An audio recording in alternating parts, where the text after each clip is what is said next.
Buenas a todos y bienvenidos a Top Food.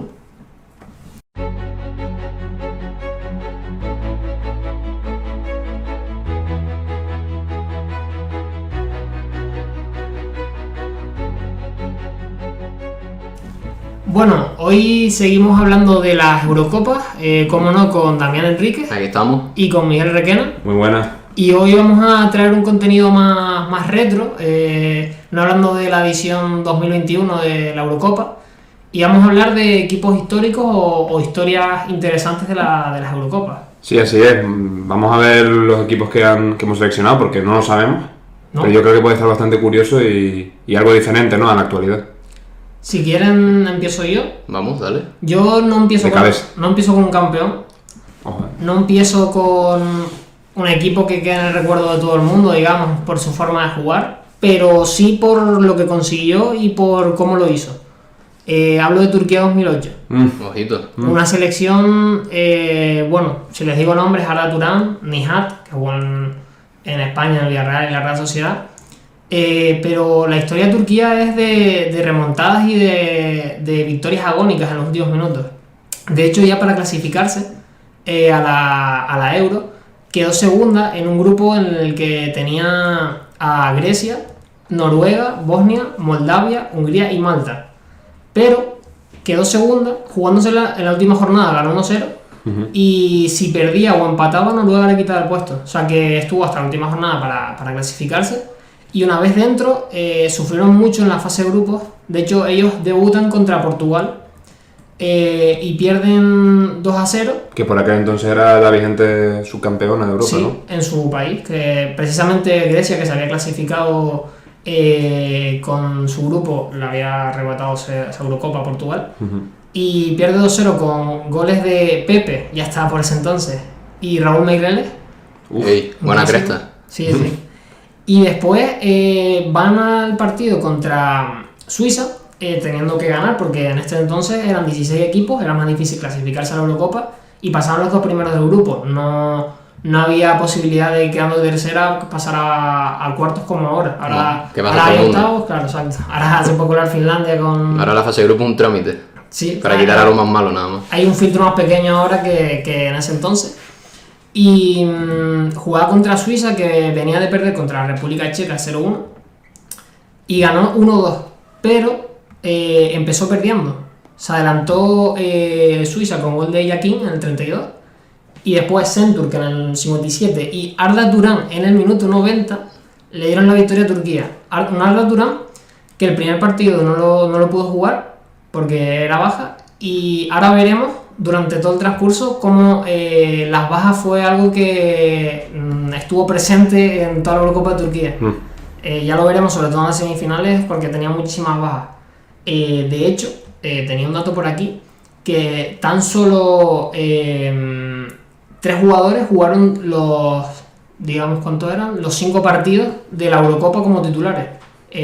Balta, el lateral izquierdo, Altintop, que empezó jugando lateral derecho. Clasicazo. Sí, que fichó por el Madrid en su momento. Empezó jugando lateral derecho y en cuartos de final pasó al centro del campo. Y Sanli, que jugaba en el centro del campo, de interior, a veces incluso tiraba un poquito a la banda. Y bueno, consiguió esa victoria y se la jugaba contra la República Checa en la última jornada para clasificar, porque Portugal ya estaba clasificada después de ganar la República Checa.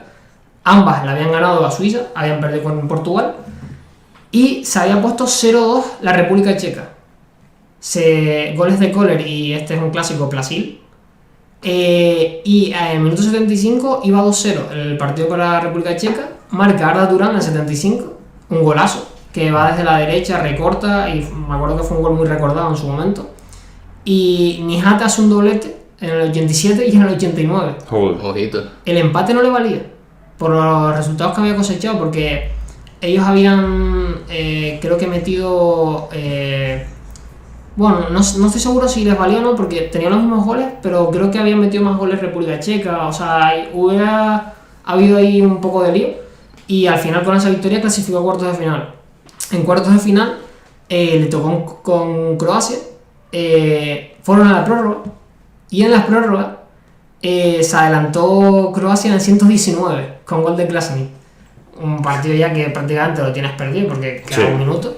Añadieron 3 minutos y en un balón del portero al Colgado. área la toca un defensa de Croacia, queda balón muerto en el punto de penalti, y Šenturk, que era el delantero, a veces juegan 4-3-3, a veces 4-4-2. En ese partido jugaron 4-4-2 con Šenturk y Nihat arriba, le cayó botando y metió un golazo en el 123 y se fueron a los penaltis. Y ya en los penaltis Turquía clasificó a semifinales. Pero es que llegó a semifinales, estaba España y Rusia por el otro lado y le tocaba contra Alemania. Y llegó a esas semifinales con 10 bajas. De hecho, Chu. se hablaba en la prensa que el tercer portero podía entrar en la segunda parte como delantero. Porque es que literalmente tenía 11 jugadores de campo y los 2 porteros. Lo que pasa es que al final recuperó a algún jugador que no había estado desde el principio de la Eurocopa. Se recuperó para ese partido y jugó entre algodones. Claro. De hecho, no estaba. Para ese partido no estaba Arda Turan. Nihat tuvo lesión en los aductores, tampoco estuvo. Altinto jugó en el centro del campo. Y al final el tercer portero, Şengün, no acabó jugando. Y bueno, aquí tengo apuntado Tumer Metin, Emre Belözoğlu, no los conozco la verdad. Estaban lesionados desde el principio de la Eurocopa. Emre Güngör y Ayhan tras la fase de grupo se lesionaron. Çetin, que era uno de los principales baluartes en el centro de la defensa, se lesionó contra la República Checa en el tercer partido de la fase de grupo y era difícil que se recuperase, aunque al final creo que se recuperó, me parece. Estaban lesionados y después por tarjetas Arda Turan, que se había perdido el primer partido también, Emre Asik, Sanli, que al final llegó, le quitaron lo de la tarjeta, y uno de los porteros también era duda por las tarjetas, que tenían que ver si se las quitaban. Y al final llegaron a las semifinales, disputaron muy bien contra Alemania, hay que decirlo, porque el partido queda 3-2, se adelanta Turquía con gol de Bora, Svasteiger empata en el 26, Klose marca el 79 y Turquía, abonada a la remontada, en el 86 marca por vía de Şenturk, que fue su máximo goleador, junto a Nihat. Y lo que pasa es que al final le dieron de su propia medicina y marcó un buen gol en el minuto 90 y los dejaron fuera. Llegó hasta ahí el sueño turco, pero la verdad que fue una gran sorpresa. Mucho mérito. 10 bajas para un partido y sin COVID. Sí, es verdad. Que ahora a lo mejor lo puede Y entender un poco más. posiblemente en aquel momento yo creo que Alemania era de las selecciones favoritas de cara a la Eurocopa. Más que nada por nivel de selección y por cómo lleva el combinado alemán, pero yo creo que es admirable, ¿no? Sí, jugadores muy jóvenes que luego destacarían y ganarían el Mundial 2014. Sí, Philipp Lahm. era como esa Alemania previa al cambio que da Lowe del estilo de juego, porque en esa final contra España él se rinde entre el juego de España y decide que esa es la vía por la que tienen que apostar ellos. Claro. Y Sale para Ballack de competir. la selección. Sí. Y- Bueno, previamente en el Mundial 2006 venían de quedar terceros, ¿no? Y quizás una generación, una mezcla, pero quizás los jugadores todavía eran muy jóvenes. Svasteiger empezó a aparecer. Y era la generación de Ballack, era el líder. Sí, es verdad. Al final no consiguió nada Ballack, que la Eurocopa 2008 fue su última Gran competición torneo. con Alemania. Y ya te digo, en 2010 aparece ya Müller y Özil, que son las grandes revelaciones de ese mundial de Alemania. Juegan muy bien, de hecho son las favoritas junto a España. Al final caen semifinales contra España, pero ya es el inicio de esa Alemania campeona del mundo 2014. Sí, y una Eurocopa yo creo que con sorpresas, ¿no? En ambos lados, porque por un lado tenías a Turquía y otro a Rusia. Sí. Y después España y Alemania, que sí eran a lo mejor más candidatas de cara al título. Esos cuartos de final entre Rusia y Holanda, que Holanda venía de cargarse en su grupo, de hacer pleno, ganando la Rumanía, pero es que ganando la Francia e Italia, que se cargó a Francia y se quedó fuera de los cuartos de final. Era una de las favoritas, Holanda junto a España, y hizo una prórroga, me acuerdo, Arshavin y Pavlyuchenko tremenda en esos cuartos de final. Lo que pasa es que al final España hizo una gran segunda parte. Pero sí, Alemania, recuerdo que era la Alemania de Ballack, que era el líder, después estaba ya Podolski, estaba Klose, Lahm. estaba Lahm, la defensa estaba Metzel, el que jugó en el Real Madrid, que ahora tenía Sí. unos problemas con la justicia. Y con los menores. Sí. No, pero es verdad. Datos, creo que- datos. Estaba Oliver Kahn. No, ya no, en 2008 no. Estaba Lehmann. Lehmann. Lehmann. Sí. Y después estaba también... Lehmann que seguía siendo portero del Arsenal por aquel entonces. Pues no lo 2008, sé. puede ser. Puede ser porque él en 2006 jugó a la final. Después aparece Almunia. Después es verdad que jugó esa final de la segunda La de parte. 2006. Y después también tenía en defensa a Mertesacker y a Friedrich, que jugó en el Mundial 2010. Y nada, esta fue un poco la historia de Turquía en esta Eurocopa. Una Eurocopa, la verdad, que había menos partidos, pero la verdad que fueron divertidos, sobre todo los de Turquía. Sí. No, y sorpresivos, sí, como hemos comentado. Por lo menos. Y bueno, para terminar esta historia, tenía un par de preguntas relacionadas con esta Eurocopa, con Turquía y demás. Si quieren, las hago dos a cada uno. Sí. Venga, a ver. ¿Por quién quieren que empiecen? No tengo asignada ninguna. Venga, a mí, tíramela.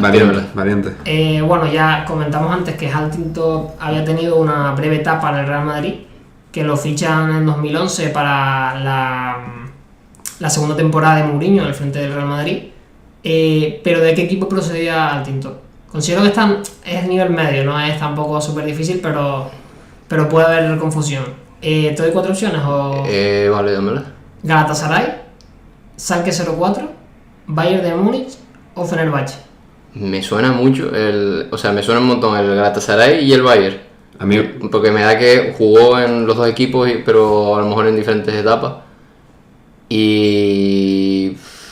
me la voy a jugar y voy a decir el Bayern. Pues sí, vino del No, Bayern. que me sonaba.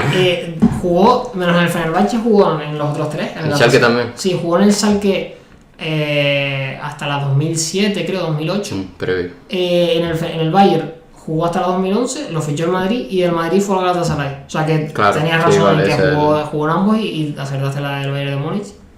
Y bueno, una relacionada también con Huntington. A lo largo de su carrera, sí, a lo largo de su carrera, ¿cuántas ligas ganó? No, o sea, juntando todas. Las que puedo ganar en Turquía, en Alemania o en España. opciones. 2, 3, 4 o 5. A ver, con el Madrid, con Mourinho, no sé si él estaba. Lo ficha Mourinho en la 2011. Vale, pues creo que una liga tiene con el Madrid. Luego en Turquía, repíteme las opciones, 2, 3. 4 o 5. De 2 a 5. Pues yo creo, un poco triple, yo creo que 4. Casi. 5. Señor Liga. Ganó 2 con el Bayern, 2 con el Galatasaray y una El con el Bayern. Madrid, que gana la de Mourinho en la 2011-2012, el año que está. Y es el año que la de los 100 puntos o más de 100 goles, Sí, el último estaba. año del Barça Guardiola. Se Y bueno, me olvidó el Bayern por completo. y ya si quieres te repito contigo para que Para ir con el culo más caliente. Asimétrico. para que no esté decidido, pues el también ya estaría decidido. Sí. Sí, falla también. También, pero emocional. ¿Esta es verdadero o falso? Aquí tienes dos opciones. Aquí es más Sí, fácil. pero bueno, depende. Ahora voy con Nihat. Mm. Esta es una afirmación, a ver qué consideras tú si es verdadero o falso. Nihat marcó más del 70% de sus goles en la liga en la Real Sociedad. Te puedo dar un dato, metió 75 goles en liga. Vale. 70%. Más del 70%. Me parece unos números muy escandalosos, ¿no? A ver, yo sé que tenía un buen porcentaje. Él, si quieres te puedo jugar... No, pues simplemente te digo, jugó en la Real y en el Villarreal. Sí, eso es, sí. O sea, yo tengo más vista su etapa en el Villarreal. La Real Sociedad Sí, sí. la creo que- última etapa la vimos ya más... Yo creo que verdadero. Es verdadero. Creo que metió, o sea, Presión mía. 56 me parece, y 19 con el Villarreal. O sea, era un 70 y pico %, me acuerdo. Pasa O sea, que le puse 70 para no... Perfecto. Y te voy a hacer otra de un delantero, Venga. pero ya más actual. Burak Yilmaz ha metido más goles con la selección que Nihat. Con la selección turca. ¿Verdadero o falso? Uf. Con la selección turca. Pues... Te puedo decir, como a ti te doy una pista, que el que tiene más de los dos es el segundo máximo goleador de Turquía después de Hakan Şükür. Vale, es que Burak Yilmaz me suena que ha destacado más en clubes que en selecciones. Que en la selección. Así que... pero podría ser perfectamente. Pero yo voy a decir que no, es falso. Era verdadero. No. Empate. Yilmaz metió 27, o sea, bueno, lleva 27 a día de hoy porque igual en el último partido de la fase de grupos mete alguno. De momento no metió ninguno Turquía en la Eurocopa. Decepción. Y Nihat metió 19. Se quedó como el sexto, creo que fue. Así que 1-1 y no hay ganador. Firmamos empate. Caballero. Firmar empate. Y bueno, esta es un poco la historia de Turquía. No sé quién quiere seguir de ustedes dos. Yo mismo. Sí. Bueno, pues yo voy a continuar un poco más clásico. Estoy tirando bastante de memoria, ¿vale? Porque sinceramente no tengo aquí mis notas y tal, pero voy a intentar acordarme lo que pueda. Y voy a comentar un poco una de las selecciones históricas que más me ha llamado la atención, que es la Holanda del 88. Y en general voy a comentar también un poco esa Eurocopa del 88 que se celebra en Alemania Occidental, que en ese momento Alemania estaba dividida, bla bla bla. Grupo A, si no me equivoco, Grupo A, evidentemente Alemania, se clasificaban solo 7 equipos, Alemania no se clasificaba a ser la anfitriona, Francia no estaba, después de años... Bueno, Venía a ser campeón en el 84 en su país. exacto, Con Platini, ¿no? Sí. pues no llegó a clasificarse a esa Eurocopa en la fase previa. En el grupo A teníamos, si bien no me equivoco, Alemania Federal como anfitriona. Una Alemania que fue subcampeón en el 86 en el Mundial y en el 90 campeón del mundo. Exactamente. Y luego España también llegó a clasificarse ahí, la Dinamarca de Laudrup y la Italia, del que tú quieras, pero la Italia.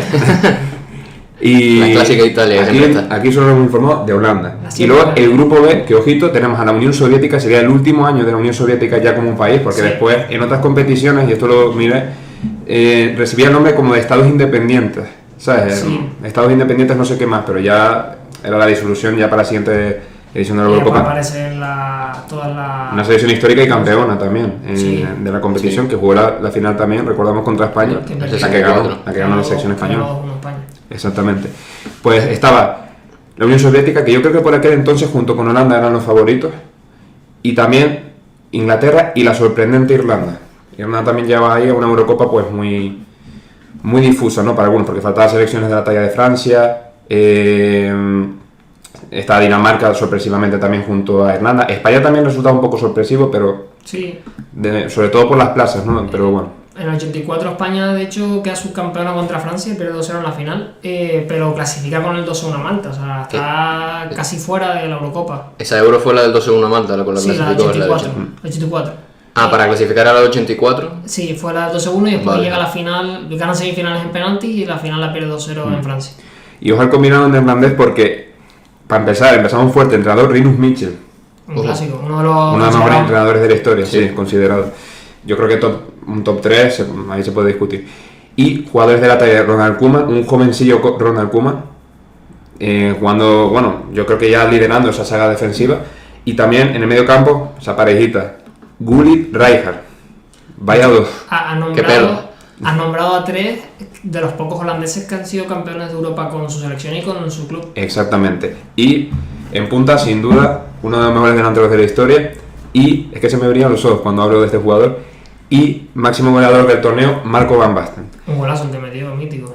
Eso lo vamos a comentar después. Histórico. ¿Y cómo empieza esta Eurocopa? Pues en el grupo A, voy a comentar así un poco, está centrado más en Holanda, pero me gustaría comentar también en el otro grupo. En el grupo A debutaba Alemania, empatando contra Italia, que quedaba 1-1, y luego España debutaba contra Dinamarca. ¿Ustedes saben cuánto quedó ese partido, ese encuentro? Ganó Dinamarca. No, ganó España 3-2. Ojo. 3-2. Teníamos a Butragueño, a Mitchell, Laudrup, era un partido bastante interesante. Y en esa Eurocopa, cuando tú ganabas un partido, recibías solo 2 puntos. O sea, no es como ahora que Sí. son 3 puntos y tal. 2 puntos de victoria, 1 punto el empate y obviamente 0 si pierdes. Y nada, España, un resumen rápido de ese grupo. Pasaba primero Alemania, como primera de grupo. Luego pasa, liderada por Lothar Matthaus. Sí. Segundo pasaba la selección italiana, que después ganó a España, ganó a Dinamarca. No, bueno, ganó a España, eso seguro, pero tenía ya los puntos suficientes para pasar a la siguiente fase de grupo. Y luego en el otro grupo teníamos a Unión Soviética contra Holanda, partidazo, la futura final de esa competición, y ganaba la Unión Soviética 1-0 a Holanda. O sea, que tuvo revancha después. Tuvo revancha. Después Holanda ganó sus 2 encuentros frente a Inglaterra e Irlanda. Y quiero destacar sobre todo el papel de Irlanda, porque Irlanda ganó a Inglaterra. Una Inglaterra en la que está jugadores de la talla como Gary Lineker, por ejemplo. Y resultaba bastante sorpresivo, a pesar de que no se haya clasificado al final. De hecho, Inglaterra no ha ganado ninguna Eurocopa. No ha ganado ninguna, exacto. Semifinales. Alemania contra Holanda.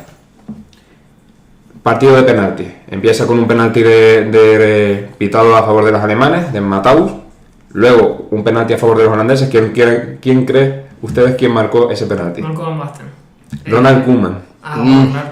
Clásico. A reventar al medio. Exactamente. 1-1, empatar el partido Koeman de penaltis y después sí que marcó Marco Van Basten para desempatar el partido. Es decir, que Marco Van Basten en la fase de grupos no jugó el primer encuentro por tema de lesiones. Ya sabemos que Van Basten es un jugador que su carrera ha salido... Y el tobillo, que eso ya lo comentaremos más adelante. Y consiguió clasificarse a la final, su primera final por aquel entonces en una gran competición. Y última. Bueno, su primera final en Eurocopa. En Eurocopa, sí. Exacto, porque tenemos el Mundial, exacto, el Mundial llevado. Y por el otro lado teníamos a Italia contra la Unión Soviética. La Unión Soviética venía con un bloque mucho más sólido. Ganaba creo que aún así por la mínima, pero me acuerdo que el partido, o sea, yo he visto ese resumen de partido y dominio soviético, se veía como un gran candidato por cómo venía, porque al fin y al cabo de Alemania a Holanda era a lo mejor un partido más parejo, tal, pero se venía una muy buena final. ¿Y qué pasó? Final en el Estadio Olímpico de Berlín, donde el Fútbol Club Barcelona, por ejemplo, ha ganado su última Champions, pues ahí. Holanda-Unión Soviética, posiblemente una de las finales donde más llama la atención, sobre todo por un gol, que como he comentado anteriormente. Primero el partido empezó con un cabezazo de Ruud Gullit, como tanto se caracteriza, dominio aéreo, un jugador físico con un grandísimo recorrido, al igual que Frank Rijkaard, y marcaba un primer cabezazo, y luego la jugada antológica, ¿no?, que posiblemente yo me atrevería a decir uno de los goles más míticos en finales de Eurocopa que se recuerde. Seguro. Sobre todo por la elegancia, ¿no?, de esa volea, de cómo se cuela en la portería. No me acuerdo de quién fue el centro, creo que fue del lateral izquierdo por aquel entonces. Y llega Marco Van Basten, la pincha sin botar. Sí, no, fue un golazo. Y la cuela en toda la escuadra casi sin ángulo. Es que estaba a la altura del área chica, pero... sí, pero muy orientado. Pero pegado a la muy orientado, casi sin ángulo. Del área. Y así Holanda pues conquistaba su primer título con una de las selecciones, yo creo, más dominantes que se han visto en finales de Eurocopa. De hecho, Frank Rijkaard, yo creo que es el único entrenador, jugador holandés que ha ganado Copa de Europa con la selección y con el club como jugador y como entrenador con el Barça. Exactamente, con el Barça en 2006. ¿Cómo puede hacerlo si lo consigue con el Barça? Exacto. Pues eso es un poco, ¿no?, como comentamos esa Eurocopa con 8 equipos, ¿no?, una Eurocopa muy diferente, muy clásica. Y ahora, al igual que Borja, pues también tengo preparado unas preguntitas muy improvisadas. A mí me gusta improvisar bastante, pero bueno, vamos a ver qué tal sale. Empezamos con Mian. Vamos. Ojito, Damián, para de normal. Hemos hablado de Marco Van Basten. Ha sido, obviamente, Marco Van Basten ganó el premio a mejor jugador de torneo y ese año ganó el Balón de Oro. ¿Ganó? ¿Os vas a preguntar cuántos ganó? No, pero puedes comentarlo. Él ganó 2 balones de oro o 3. 3 balones de oro. La primera pregunta. Sabemos lo de la lesión de Van Basten. Las primeras jornadas no llegó, como he comentado, por lesiones. ¿A qué edad se retira Marco Van Basten por las lesiones? Te pongo 4 opciones. Venga. 27, 28, 29 o 30. A ver, sí, es muy joven, porque todas las opciones lo son. Un poco complicado. Diría que algo intermedio. Diría que muy joven, creo que se retiró. Diría que hasta con 28, podría ser. 28, correcto. Vamos. Se retira con 28 años. Las lesiones, y la lesión que más le afectó, que tú comentas de la rodilla, se lesionó de todo, vamos. Pero la que más le afectó fue una lesión gravísima del tobillo, que le impedía jugar. Y nada. Y de hecho le impide, después de retirarse, un poco hacer vida normal. De hecho, él lo ha dicho que se retira por eso y las secuelas que le han quedado para vida cotidiana son bastante grandes. 28 años y 3 balones de oro, que ahora estamos viendo como muchos futbolistas empiezan a eclosionar a partir de los 27, 28, 29 años, su madurez. Y este futbolista se retiró a esa edad, habiendo conseguido todo lo que ha conseguido. Quién sabe si hubiésemos visto hasta algo más de no haber sido la lesión. Es que ahora con Messi y Cristiano parece que todo es poco, pero hay que contextualizar. Ronaldo Nazario tiene 2 y también tuvo muchas lesiones. Exacto. Tienen en común eso. Yo voy a decir un comentario polémico, pero eso ya lo dejaremos por una tertulia. No es mejor que Ronaldo Nazario. No es mejor que Ronaldo Nazario, pero si hubiese tenido una mayor trayectoria, yo creo que ahí estaríamos discutiendo. Pero Ronaldo Nazario también tuvo una lesión muy grave y jugó ya un 50% de su nivel, quizás. Pero bueno, Siguiente pregunta para ti, Borja. Otra estrella de la selección holandesa, obviamente, Ruud Gullit. Un poco de los orígenes, ¿no? Vamos a comentar un poco de los orígenes de Ruud Gullit. Él no es holandés en sí. ¿De qué país es de origen Ruud Gullit? Es complicada. A mí la improvisación ha salido un poco tensa, digamos. A ver. Surinam está situado, por si acaso te explico, situado en Latinoamérica. Guayana Francesa, también en Latinoamérica. Barbados o El Salvador. Estoy entre Pega de todo, ¿eh? Surinam y Barbados. Te voy a decir Barbados. Incorrecto, era Surinam. Surinam es un poco de geografía aquí. Top geografía, vamos a llamar esto. Surinam es una colonia de origen holandés. Y jugadores como Patrick Kluivert, por ejemplo, también es de ahí, desde Surinam. Normalmente puede sonar un poco... Bueno, Seedorf. Seedorf también, creo que Seedorf también. Surinam, bueno, Claro. De todos, creo que también, mira a ver, pero bueno. Lo de... Wijnaldum. Pues no lo sé, pero en general esos jugadores holandeses que Por tienen... apariencia. Exacto, que tienen una tez más morena, pues son de origen de ese país. Siguiente pregunta para Damián. Ojo. Bueno, Tiene varias. sí, Seedorf es de Surinam también.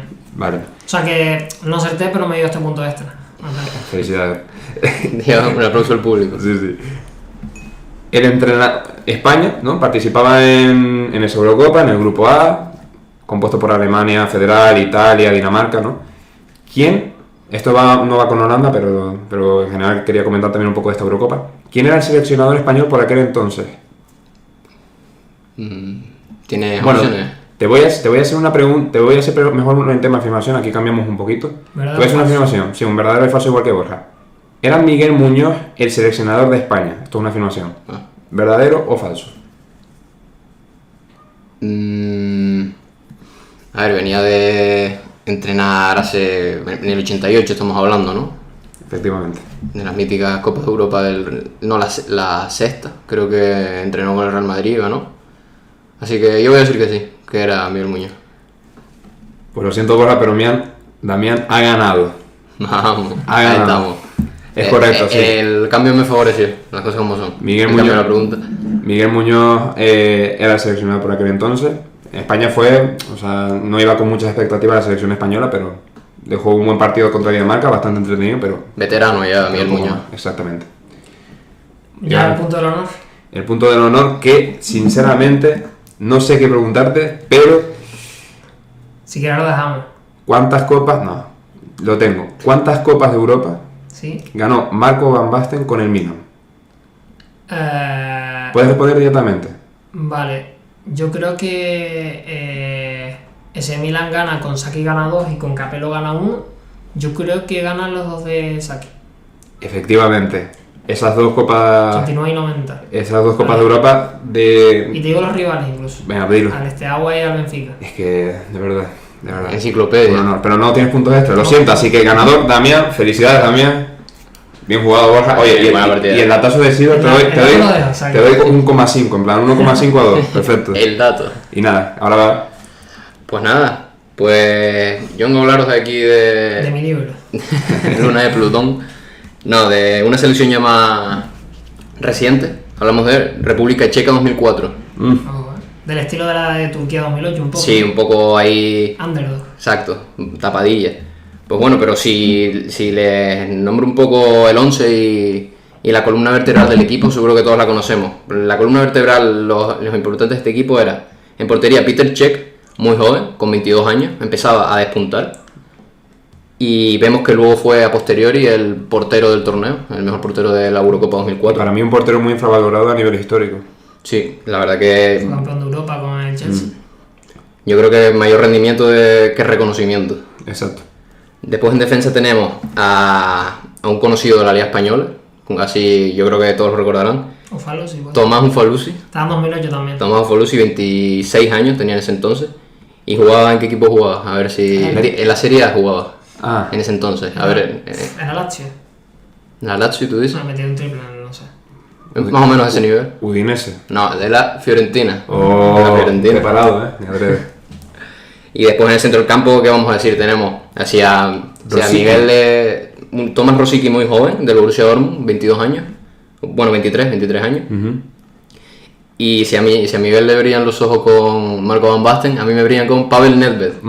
Pavel Nedved ya un poco veterano, 32 años. Y uno de los balones de oro pero más polémicos de la historia. De hecho, eso es en 2004 y en 2003 gana el Balón de Oro. En 2003 gana el Balón de Oro, en 2004 se disputó tu Eurocopa y llegaba como uno de los mejores jugadores de Europa y del mundo en el momento, liderando esta selección, que en delantera tenía a un delantero más clásico, un 9 ariete, Jan Koller, y un delantero a su lado, con más movilidad, más calidad podríamos decir, Milan Baros, clásico. que en ese entonces estaba en el Liverpool, y era una selección muy joven, digamos, que también combinaba, por ejemplo, con el liderazgo de Nedved, también aparecía, como dijo Miguel, Thomas Rosicky, también estaba Plasil, que lo nombró antes Borja, en el Mónaco. Sí, de ahí Ufalusi, Plasil, ¿cuál era el otro delantero? Milan Baros. El otro, Jan Koller también Borussia estaba en 2008, o sea que la columna, o sea, varios jugadores Sí, importantes mantenía se bloque. mantuvieron en 2008. Y que por línea tiene jugadores con nombre, al fin y al cabo. Sí, tú dices República Checa 2004 y a lo mejor te sale Nedved, Peter Cech, si lo recuerdas, pero Sí. tienen varios jugadores. Y sobre todo ya veremos que practicaba un fútbol muy virtuoso. Y yo creo que se decía que era el más bonito de ver de la Euro 2004. Sí, pues el de Grecia no fue el más bueno. La Grecia, por lo que sea, jugaba lo que jugaba. ¿Qué Eurocopa más random? Joder. Bueno, pues para ponerlo un poco en contexto, República Checa jugó su primera gran competición en 1996, antes estaba unida a Checoslovaquia, y en su primer torneo llegó a la final de la Euro, que perdió contra Alemania por 1-0. Como en Checoslovaquia, sí llegaba, ¿verdad? Sí, y sobresalía un Nedved muy joven, ¿cuántos años tendría? 96. 20... ¿En el 2004 cuántos tenía? 2004, 32. ¿O 24? 24 años, muy joven. Y... No, sí, 24. Pero para mí tenía mejor plantilla la República Checa 2004. Porque en ese torneo pues pasó en penaltis en semifinales y un poco a trompicones llegó a esa final que finalmente perdió contra Alemania. Y venía también de la Eurocopa del 2000 de Bélgica, que no había pasado de la fase de grupo, quedó eliminada. Que esa es la que gana Francia e Italia con el gol de oro. Exacto. Y nada, también pues tengo aquí un apunte de lo que se decía sobre Pavel Nedved en la previa de la Eurocopa, que ya sabemos que ganó el Balón de Oro en el año 2003, que estaba jugando en la Juventus, y decían así: Pavel Nedved, en la previa de la Euro 2004, aunque no pasa por su mejor momento, es el máximo responsable del impacto futbolístico de la República Checa. Desde su llegada a la selección en 1994, Nedved ha sido encargado de manejar el juego checo gracias a la vehemencia de su privilegiada pierna izquierda. Aquel desgarbado chaval que caminaba despistado de los alrededores del estadio de Wembley en las horas previas a la final de la Euro 96 ante Alemania, ha alcanzado una madurez futbolística que le ha valido el Balón de Oro. A sus casi 32 años, nos parece confirmar que esta será la tercera y última Eurocopa de su carrera. Y finalmente lo fue, su última Eurocopa y tercera. Pero no fue su último gran torneo, que sí fue el Mundial de Alemania 2006. Y bueno, la historia de la selección pues estaba en el grupo con Dinamarca, no, con el grupo con Letonia, Letonia y Alemania e Italia, y a las tres las ganó remontando sus partidos. También un poco de remontaje como Turquía, ¿no? Sí. Las tres empezó palmando y acabó ganando los partidos, y ya comenzaba a verse un juego muy virtuoso. Bueno, y Alemania e Italia, selecciones, Italia es campeona del mundo a los 2 años y Alemania semifinalista de su mundial a los 2 años también. Sí, exacto, que ya venía En el suyo y en el de 2010, incluso. También, no, y en 2014 gana, o sea que ha estado menos salvo 2018 que se logró el batacazo. Sí, exacto, que ya venía liderada por Ballack, como comentábamos antes. Y de hecho en el 96 cuando le gana a Checoslovaquia precisamente es la última Eurocopa que ganan ellos, la tercera y última que han ganado. Sí, es verdad, cierto. Sí. Pues nada, pasar a cuartos de final, que en ese entonces no había octavos, hasta creo que se puso en 2016, la Euro. Sí. Con el paso de los años han ido aumentando. A ver, esto es negocio. Haciendo Más como, partidos, más dinero. claro, como una mayor gran competición. Y nada, en cuartos de final se chocó con Dinamarca, y bueno, se impuso con claridad con un marcador de 3-0, con gol de Kohler y 2 de Milan Baros. Y nada, se imponía el juego de República Checa, que ahora jugaría en semifinales contra Grecia, ya que todo el mundo daba por hecho que hasta ahí iba a llegar el equipo griego, ya que era la sorpresa del torneo, y todo el mundo pensaba que esa final del torneo iba a ser Portugal-República Checa. Y que iba a ganar Portugal. Y que iba a ganar Portugal porque era en su campo. De hecho, creo que la fase de grupos, Grecia se carga a España, porque me parece que está Portugal, Grecia y España. Portugal, Grecia y España estaban en el mismo grupo. Y ahí lo lógico hubiera sido que Portugal y España pasaran a cuartos de final, pero al final no fue así. Exacto, pasó Grecia y Portugal por un lado, y Italia, creo recordar, y República Checa por otro. También, entonces, el partido contra Grecia empezó un poco trabado, pero intentando los checos, intentando su juego, y los griegos como una gran defensa, que fue lo que le hizo llegar hasta la final del torneo y ganarla finalmente. Pues comenzó así, y en el descanso se retiró lesionado Nedved, que hasta ahí entonces íbamos 0-0 al descanso, se retira lesionado, y ahí es un cambio drástico en el partido, que finalmente sigue trabado el partido, hasta que el zaguero Traños Delas marca el gol de la eliminación del equipo checo, y acaba clasificando Grecia a la final del torneo contra Portugal. ¿En qué minuto fue, dijiste? Minuto 105 en la prórroga, porque fue un partido muy trabado, muy defensivo por parte de los griegos, que aprovecharon con su defensa con un gol de Delas en el córner. Con Nicopolis era el portero de Grecia, y no sé si fue incluso el mejor jugador del torneo. Sí, fue el MVP del torneo, como ya... Eso habla mucho de cómo fue el estilo de la campeona. De cómo fue un poco Encerrona. Esa Euro. Sí. Y hablan mucho de que ese fue el gran defecto de esa República Checa de comienzos de los años 2000, que cuando tenían una baja la sufría intensamente, porque tenía una columna vertebral muy marcada con esos jugadores que nombramos. Y llegó al Mundial 2006 con mucha expectativa, que en su primer partido goleó 3-0 a los Estados Unidos, pero después sintió las ausencias de Milan Baros y Kohler por lesión contra Ghana e Italia, y acabó finalmente eliminado en fase de grupos del Mundial de Alemania 2006. Y de hecho, hablando de esas bajas, como las sentían, Pavel Nedved, que era el jugador más importante, en el Mundial 2006 es su última competición. A partir de ahí, República Checa no ha pasado de fase de grupos, no ha estado en unas eliminatorias de unos octavos de final de Mundial o de Eurocopa. A ver, en esta Eurocopa puede ser. Esta Eurocopa ganó 0-2 ante Escocia. Y bueno, puede pasar, la verdad, con 3 puntos y un empate más, está anotado. Sí, con que saque un punto, podría pasar perfectamente contra Inglaterra y ¿quién era la otra? Inglaterra ganó 1-0 a Croacia. Inglaterra y Croacia. Podría pasar como mejor tercero o incluso segunda. Y este fue el fin de una gran generación. Ya seguía Milan Baros, Ufaluzzi, Rosicky, pero ahí ya comenzaban a... Peter Cech, que sí subía. Peter Cech, que seguía manteniéndose como el líder de esa selección después de Pavel Nedved. A partir de la gran ausencia de Nedved ya como que decayó un poquito. Decayó el equipo. 2008 estuvo cerca de llegar a cuartos, pasa que Turquía, como vimos antes... Exacto, como comentaste. Tu Turquía. La Turquía de oro.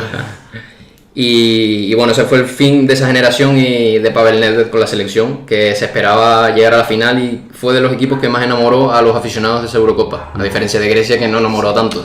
O sea, era una Portugal típico. También que era muy atractiva a él, porque tenía a Figo y a Cristiano, o sea que era difícil juntarlos. Exacto, un dos, joven Cristiano Ronaldo. que acabó con aquellas imágenes llorando tan repetidas después. Bueno, pues hemos tenido equipos diferentes, ¿no?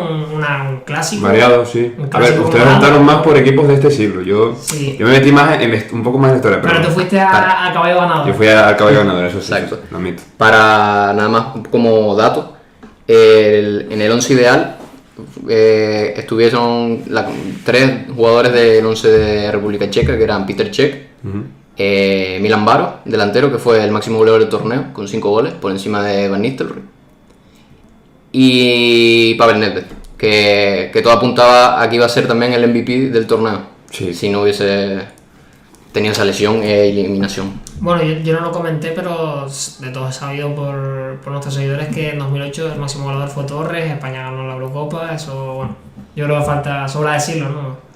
Y la lesión de Villa en semifinales contra Rusia. La final, y el gol de Torres en la final. La primera Eurocopa de ese tridente de Eurocopa, Mundial Eurocopa de la gran generación de España. Que se venía. Y bueno, básicamente un poco esto, mencionar que nos pueden seguir en redes sociales, Twitter, Instagram, nos pueden escuchar. Sí, estaremos subiendo clips de programas y contenido también exclusivo, seguramente subamos en información, debate, análisis, un poco de todo. Y también nos pueden escuchar en iVoox o en Spotify y vernos en YouTube, si ya lo están haciendo nos pueden dar like o suscribirse. Y nada, nos vemos en la siguiente, así que muchas gracias. Chao.